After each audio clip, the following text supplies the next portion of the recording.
my generation's parents, boomers' parents, were called the silent generation. Mm-hmm.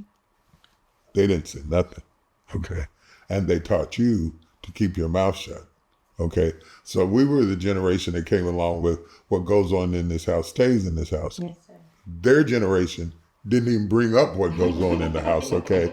So we brought it up, but we the guardrails on our silence was induced by the way that we were raised and the country. I mean, we grew up off of Mayberry, and I love Lucy, and Lucy and her husband never slept in the same bed. So, I mean, it wasn't a realistic expectation of life, but those were the images that were cast in front of us, and they were impossible to live up to.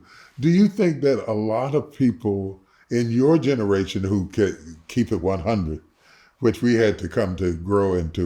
I'm still growing into it a little bit. I keep it about 80.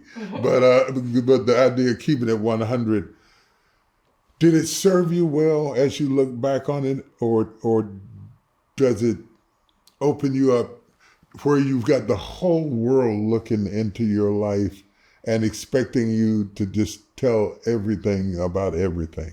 Oh, that's such a layered question. I think it depends on the emotional wellness and state of the person who's sharing their story. Mm-hmm. Because I do think that if you're not well, when you share your story, you're sharing your story because you want to be affirmed, you want to be seen, you need to be liked, you want to feel better because maybe you didn't get that in other areas of your life. And now the internet represents the place of restoration, mm-hmm. where it'll fix the cracks in your self-esteem and your self-image.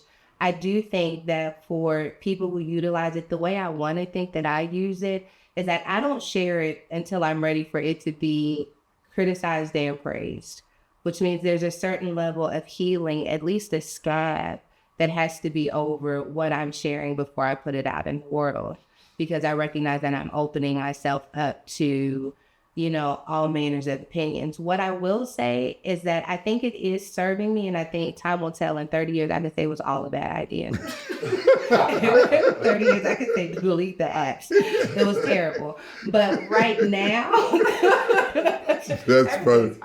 But right now, I feel like, especially in this transition, it's helping me to saw the legs off the pedestal before they can put me on it.